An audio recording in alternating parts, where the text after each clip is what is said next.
Objeto. SCP-218. Organismo lamprea masivo. Clasificación. Seguro. Procedimientos especiales de contención. SCP-218 está contenido en un tanque estándar para especímenes acuáticos, agua salada.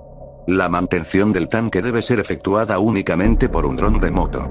Ningún otro procedimiento es requerido. Descripción. SCP-218 es una colonia de organismo depredador la cual pesa 1800 kilogramos aproximadamente, compuesta por varios miles de parásitos lámpreas de la familia Petromyzontidae, designado Petromyzon anomalis. Individualmente cada espécimen de Petromyzon anomalis tienen un promedio de 50 hasta 90 centímetros de longitud, y son similares en apariencia a las lamprea de mar, Petromyzon marinus, con la principal excepción de sus complejos patrones de pieles bajo espectro ultravioleta. Individualmente las lámpreas pueden desprenderse de la masa inicial y moverse bajo su propia voluntad y actuar similar a especímenes no anómalos. Estas unidades móviles permanecerán en las inmediaciones del cuerpo de SCP-218, hasta que sea capturado o comido por los miembros de la colonia. La masa central de SCP-218 contiene los órganos principales del organismo, así como pies musculares para la locomoción. SCP-218 es capaz de sobrevivir fuera del agua por más de una hora, hasta que es enormemente inhibido en la movilidad. Las unidades móviles de SCP-218 proceden una toxina paralizante, aplicada por mordedura o través de la vaina mucosa lamprea. Esta toxina inhibe la locomoción y entumecerá los músculos hasta el dolor, todos los procesos internos y mentales continuarán sin ser afectados. El efecto de la parálisis no ha sido observado desaparecer, y ningún agente inhibidor del efecto ha sido descubierto. Las primeras observaciones llevaron a los investigadores a creer que la reproducción de SCP-218 se debía a la implementación parásita de las unidades móviles en un cuerpo anfitrión. Este comportamiento ha sido determinado como un comportamiento de alimentación atípico, cuando múltiples unidades móviles formarán una madriguera dentro del cuerpo de una presa viviente por al menos 48 horas antes de que el consumo se reanude.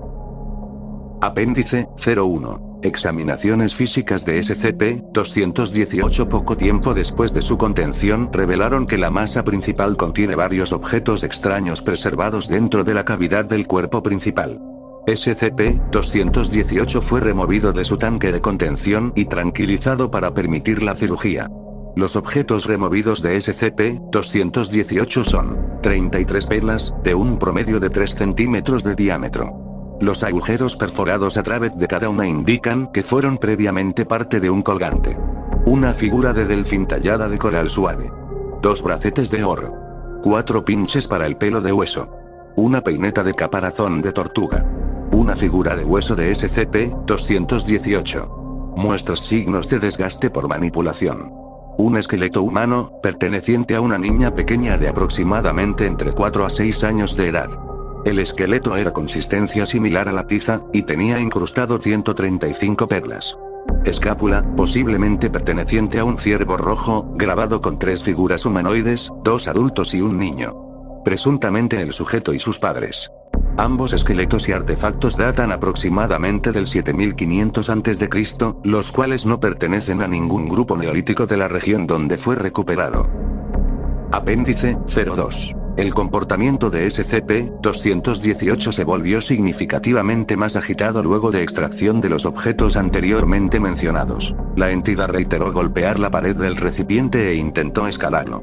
Cuando uno de sus pinches para el pelo fue reintroducido en el tanque de contención, SCP-218 usó uno de sus miembros de colonia como manipulador para recuperar el pinche, y procedió a introducirlo dentro de la cavidad central a través de un largo esfínter. Su esfínter dorsal no estuvo presente durante la extracción del cuerpo y sus artefactos.